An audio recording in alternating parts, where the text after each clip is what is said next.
Yes, hello and welcome. It's another Confessions podcast. Thank you for downloading the latest audio array of terrible tales from the extraordinarily sinful Radio 2 listener. They all need a little bit of forgiveness. Let's see who's going to get it. This week's Concise Collection features a fictional flight of infancy, a coastal cool box calamity, a car park key fob crack-up, and a presumptuous peeping property owner. Anyway, sounds like this. This comes from Bob. Thank you, Bob, for tonight's tale. Dear Father Simon, seek forgiveness for something that happened not in the 90s or earlier, as often seems to be the case, but just 3 weekends ago. Wow. I should start by stating a couple of facts which will aid in the understanding of the whole shenanigan. These are A, my wife of 10 years works as a flight attendant. B, we have a 1-year-old girl and a 2-year-old boy. Yes, we planned it like that, and no, I don't think we thought it all the way through. We have been exposed to long periods of sleep deprivation, turning our brains into jelly. Here's what happened. Said Saturday, my wife had to work all day, so I found myself in charge of the children, which is usually a challenge on its own, without adding the unmerciful Scottish weather into the equation. In a bid to avoid the usual soft play scenario and its respective fees, I decided to be a bit more adventurous, and we headed to a certain furniture store, which happens to be really child-friendly, offering an area to feed them, baby-changing facilities, and a large area devoted to children's furniture, where one can let them roam free at no cost. As a plus, it happens to be about 45 minutes drive. I mean, what could possibly go wrong? 45 minutes drive from home, the perfect amount of time for them to nap in the car. Anyway, when we arrived, we headed straight for the children's area. I actually had no need for self-assembly furniture anyway, and as planned, I let them run around. My 1-year-old daughter found a chair that spins and immediately jumped in, while my 2-year-old headed for a bunk bed, which has a closet in the bottom half, where he usually likes to lock himself in, and it has LED lights on the inside. All very swish. Being on my own, I could only pay attention to one child at a time, so knowing the boy was in the closet, I was minding my daughter, checking every now and then to see if the boy was still there. After a little while, I thought he'd been in the closet for quite some time, so I went and opened the door only to find that he had gone. Trying not to panic, I grabbed my daughter and ran down this maze they call a store to find my son, who just moved only to the next area, where one could find even more children's furniture. I noticed at this point that a woman in her 30s had noticed the lone child and was duly asking him this question: "Where is your mum?" As I approached, I heard this question: "Where is your mum?" It was at this very point in time, as I joined in, that my son replies to her, "Mum is in the sky." And then, looking at me, repeats, "Mum is in the sky." And I said, yes, Mum is in the sky, followed by something along the lines of, "Well, and don't run away again." And proceeded, without thinking too much about it, to thank the lady for noticing him in the first place. I know, and I should have realised the implications of such a statement right there and then, but as I said at the beginning, my brain currently has more in common with haggis than it does with a human brain. She looked at me and said, "It must be quite hard for you to manage the two of them on your own." I nodded in acknowledgement. I must have looked somewhat worn down because she added, "I know," she said, "I'm a single parent too. That one over there is my little princess," pointing at a 2 to 3-year-old in a tiara. And then I noticed that she said, "I'm a single parent as well." As well? Those two words took me about 2 seconds, and then the penny dropped as I mentally did a recap on the whole conversation up to that point. You remember she said, my daughter had said, "My mum is in the sky." Well, I felt I couldn't tell her precisely what she was doing because it was a misunderstanding, and that my wife, although technically in the sky, was due back precisely at 1849 hours, assuming there were no delays on the flight back from Munich. "It doesn't have to be this hard," she said, and she turned the piece of paper over where she was making notes of the furniture, and she wrote her telephone number with Joe underneath. "See me soon." She tore the bottom off the page and handed it to me, adding, "Here's my number. Give me a call sometime. We can meet up. It would be good for the kids to have friends to play with, and we can both agree to have a bit of adult company. Wouldn't hurt us, would it?" Okay. Well, we wrapped it all up with a smile, and she gave me a wink. Before calling her daughter and making her way towards the bathroom and kitchen area. Anyway, obviously I need forgiveness for not correcting her at the time. I don't know why I didn't say, no, my wife works for an airline. She's still with me. I felt quite bad for the rest of the day, but if she's listening, when my son, to this lady in the store, when my son said his mum was in the sky, he meant in a plane. And I realised that perhaps my error provided you with false hope for the future. Because, anyway, that's just the way it went. Anyway, so Mummy's in the Sky can mean a whole bunch of things, and in this case, it just meant that she was flying back to Munich, and it was back at 1849 precisely. Sister Rebecca's on this. What struck me about that confession was the great idea of bringing your children to that furniture store. It never occurred to me. Brilliant idea. Think of the hours. To while away a whole afternoon. No, it's excellent. Yeah, I do that all the time. It's really cheap. Yeah. Well, it's free, isn't it? Absolutely. Do you ever buy any furniture? I never thought about that. Well, I do, actually, but just the idea of bringing the kids there is a great idea, to let them play around inside the cupboards and stuff. I think that is a difficult one for Bob, because he was obviously afraid to tell the woman what the truth was, because he probably thought she'd be quite sad and embarrassed that she'd made that assumption. On the other hand, as he said, he probably got her hopes up. So, bit of a difficult balance to strike, but I think he didn't mean it, and it's just a bit of a funny one that you say Mummy's in the sky. Why don't you just say Mummy's on a plane? Anyway, I'm going to forgive. Well, he was 2, so, I know, but obviously the parents said, so Mummy's going back up into the sky tomorrow. Yeah. Anyway, normally kids loose in a furniture store, it usually means they found their way to a toilet which hasn't been plumbed in. And that's normally what happens. Sister Bobby, what have you got? Yeah, I did that when I was about 3. But moving on, I'm did torn. You? What? Yes, I did. Yeah. But moving on, I was Can 3. I go here? It wasn't last week.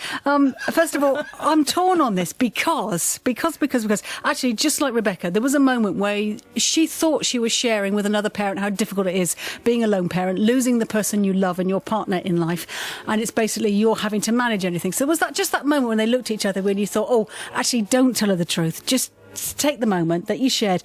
But then when, of course, she offered her telephone number and you think, actually, I don't, she might have just been offering friendship. We can't assume that she was offering a life forever. It might have just been friends. Yes, but stop it.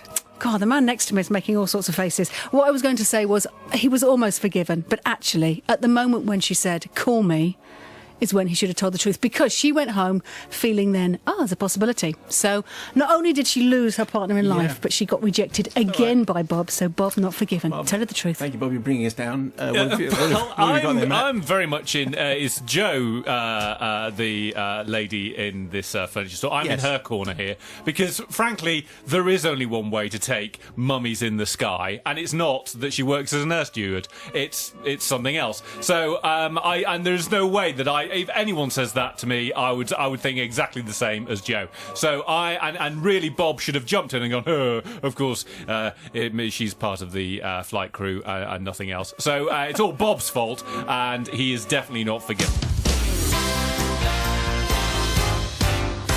Tonight's confession, I should say, by the way, this is, if you're eating... Excellent, it's one of them. Just only a little bit. Oh, I love these ones. So if we've just made you order an Indian, cancel it, because we're about to give you something It that's won't be there for 20 minutes All or right, so, fair will it? enough. So here we go. It's from Sandra. Dear Father Simon and whoever happens to be in today.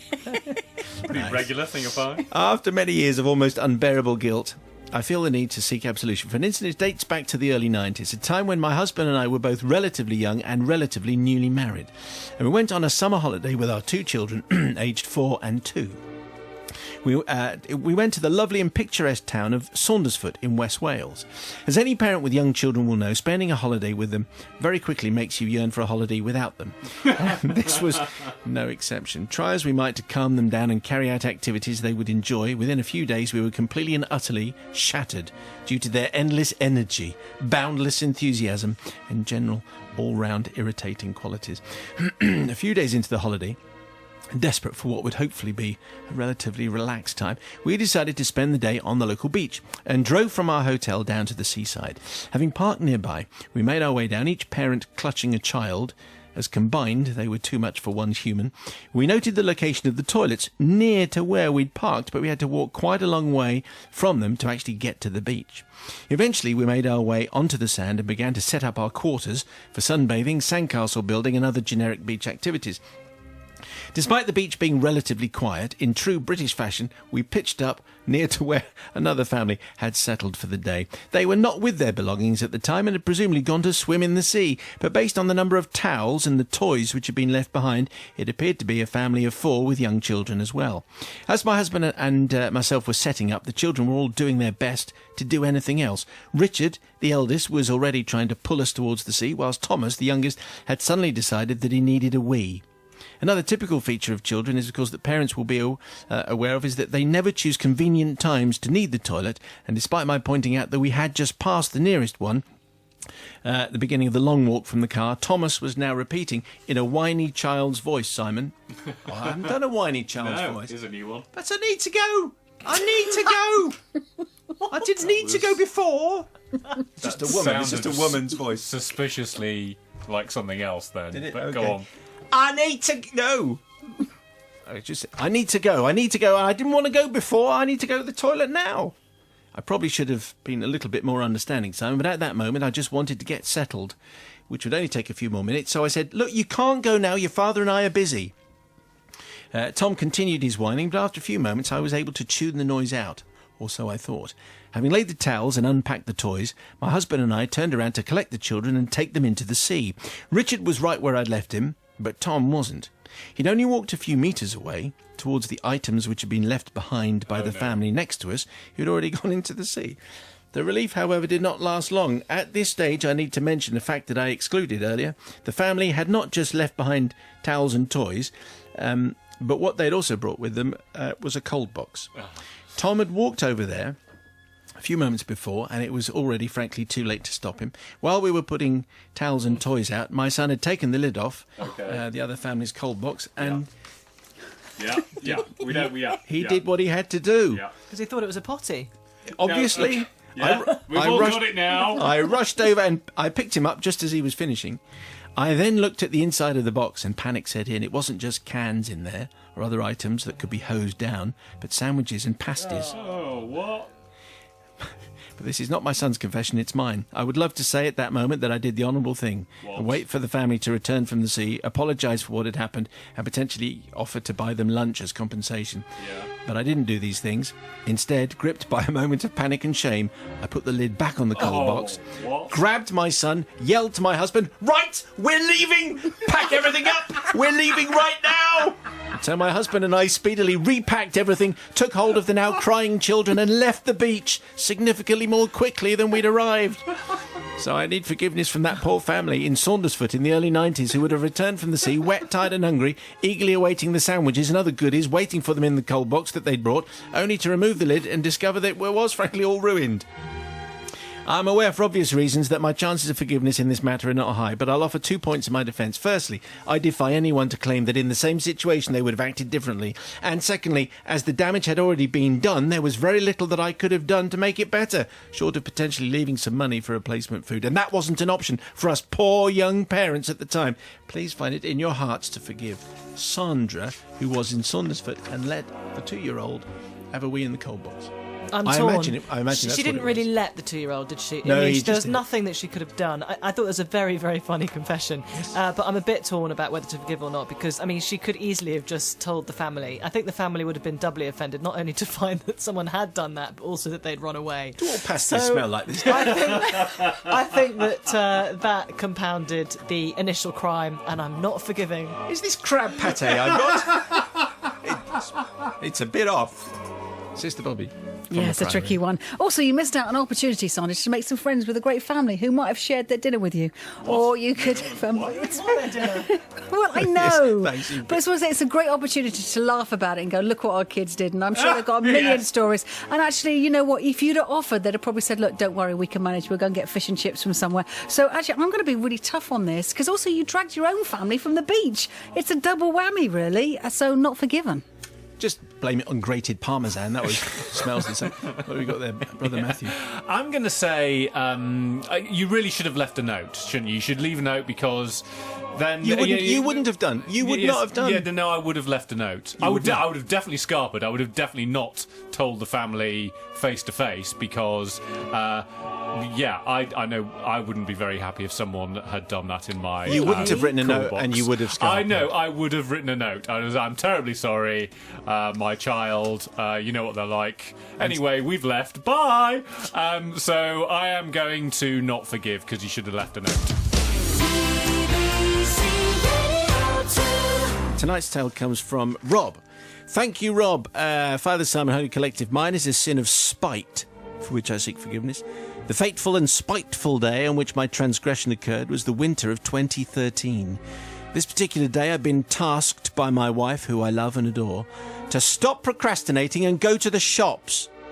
I'd left work that evening and headed off into the night. Without any real thought about it, I'd decided to make my way to a local metropolis of the shopping fraternity, otherwise known as the Trafford Centre.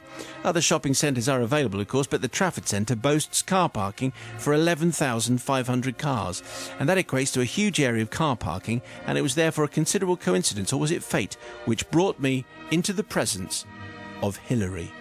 Up until this point in time, Hilary meant nothing more to me than being the particularly unpleasant wife of my former employer. I changed jobs earlier in the year. The employer himself was not a bad guy, but his wife had treated many of her husband's employees like serfs and slaves. In her mind, they merely existed to fulfill her bidding. This is a regular part of the confession. This is called mitigating circumstances, by the way. Often she would drive into the office car park in her shining new car for a lunch date with her husband, or simply to drop off the family dog, which a hapless member of staff would then be expected to walk. She kept a supply of poop bags in the reception, specifically for this task. Another member of staff would be asked to wash and polish her car, whilst Hilary went off with her husband for lunch. Getting back to the fateful evening, I had only just reverse parked my car and was sitting motionless within it whilst I braced myself for the hours of shopping ahead of me. But parked directly in front of me was a gleaming white Mini. It was so clean, in fact, that it caught my attention because all the other cars were covered in the normal road filth associated with a wet December day in this part of the world. It must have been brand new and washed that very evening. It was then that I observed a woman walking towards the car. It was, of course, Hilary. What a coincidence, I initially thought, and considered getting out of my car to say hello, but then I noticed the bags of shopping she was carrying and instantly was reminded of how rubbish I was at shopping, but more to the point, how she always got people to do her hard work for her. No doubt some poor office lackey, usually Chris or John in admin, had that very day cleaned her car for her, and as soon as she set her eyes on me, she'd expect me to carry her bags to the car, pack them away, and then stop traffic while she pulled out. I decided to stay put until she was gone and slid down slightly in my seat to observe through my steering wheel.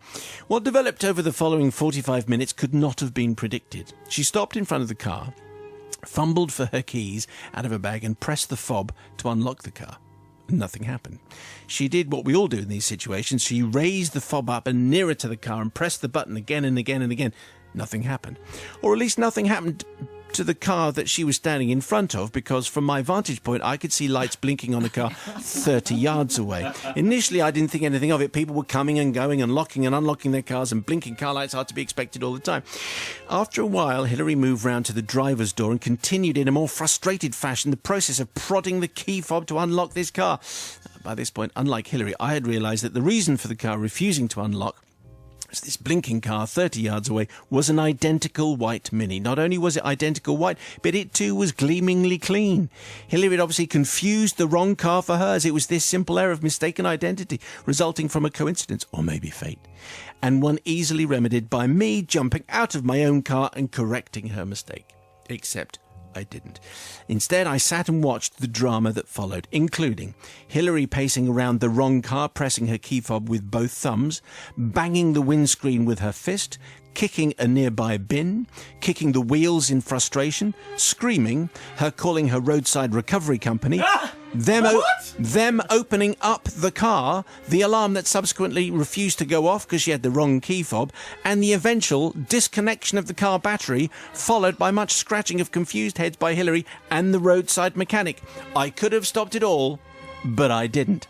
I therefore seek forgiveness, obviously, for the sin of spite, not for Hillary's sake, who didn't offer any apology to the owner who eventually appeared, who was also successfully laden with shopping bags. She seemed to blame him for owning the same car and parked near to her. I seek forgiveness from the hapless owner of the partially disassembled car, who was inconvenienced by a rude woman that had commissioned the breaking in of his car. No damage was done, obviously. A little dent here and there. But Hillary's blood pressure may well have been slightly too high for the rest of the year. I humbly submit myself to your judgment. From Rob, who could have stopped it all happening, but thought it was far more fun just to see Hillary bang the windscreen, kick the bin, shout, and get the guy from the AA or RAC along. What would you think there, Sister Rebecca?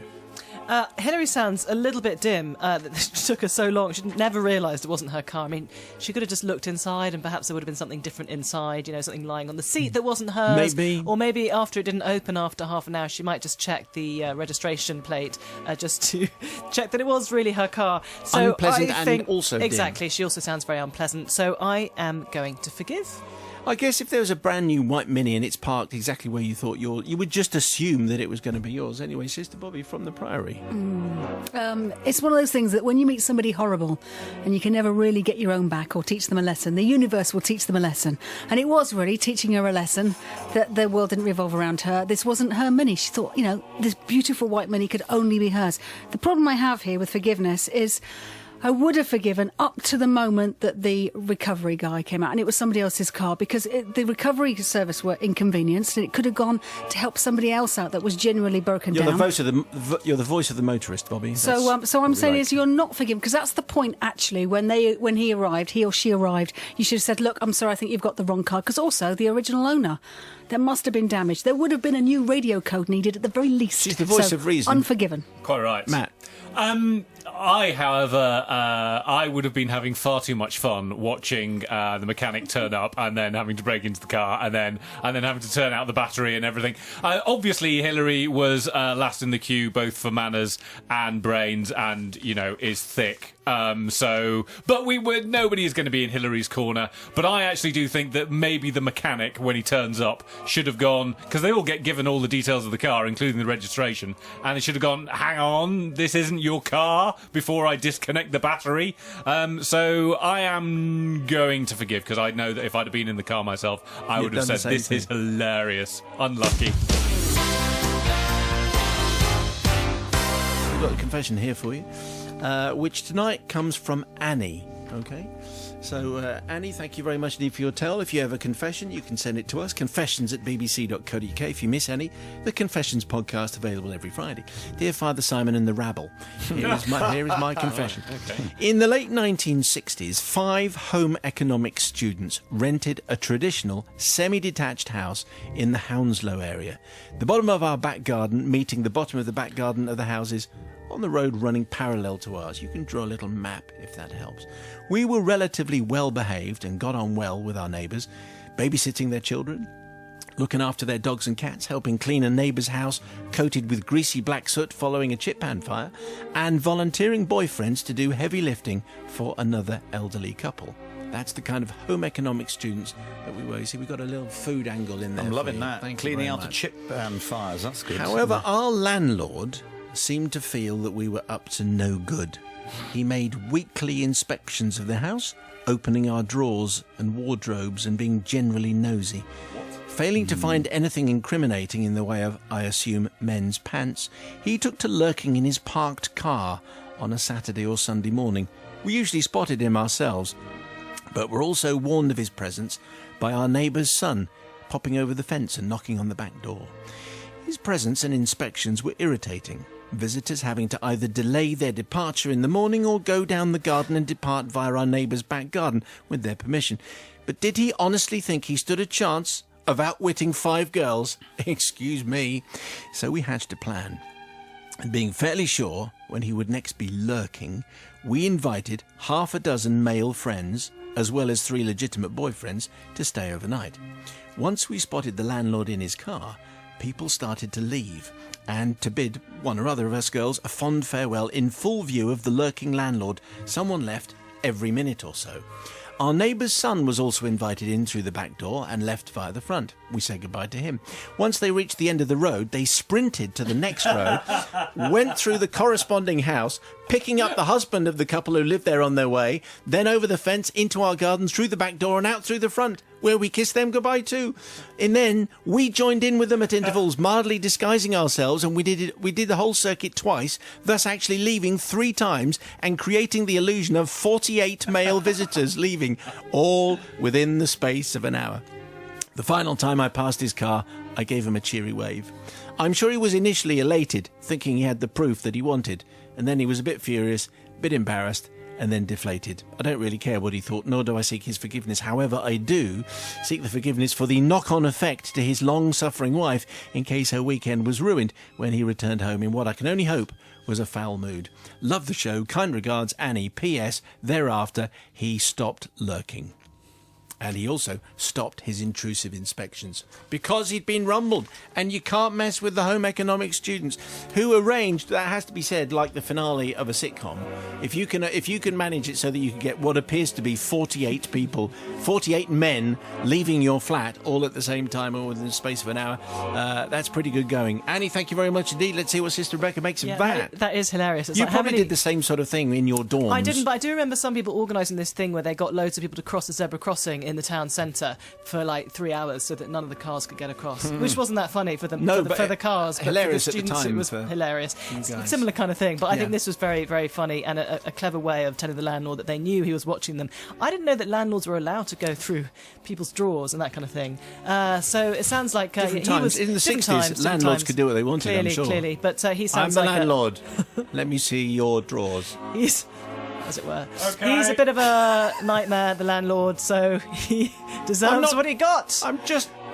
Let's it's an just move on. inspection. It's Let's an just inspection. move on. Anyway, Just Annie is go on. forgiven. It's not droit de seigneur, you know. No. What? Sounds like Novice, what's going on? Sounds like they'd had a jalfrezi party, and you see, and everyone was there. But that's ridiculous. He sounds incredibly dodgy, and deserved everything. And poor old wife married to him because he was definitely not. He's a lurker. He's a lurker, lurking landlord. and that's what he is. verging on all the wrong He's type a of lurking landlords. landlord. Yeah. So Annie definitely forgiven. Lurking landlord definitely not. Yes. Well, now let's see what Matt makes of this. I tend to be somewhat contrary in my nature, No, so I'd normally sort of try to find the better part of the landlord, but there really isn't anything. There's nothing redeeming at all about his behaviour. And I have to say, in the position of the home and economic students, I would have been tempted to go out there and confront him in his car, but they chose the better route. I think doing it through revenge like that is hilarious. So I am definitely going to forgive. I'd have just gone out there and no, I would have explained in very gentle but firm terms what I thought about him going through my drawers. Well, they were this week's confessions. Hope you enjoyed them, and I hope it maybe have sparked a thought. Maybe you've got something to confess of your own. confessions@bbc.co.uk on the email if you have. More in a week, and if you missed the in-depth interviews that we did on the show with David Gilmour of Pink Floyd fame, although he's now just David Gilmour, or pretender Chrissie Hynde, although she's just Chrissie Hynde, you go to my page on the Radio 2 website at your leisure. Don't go looking for the Weekly Mayo, because it don't exist.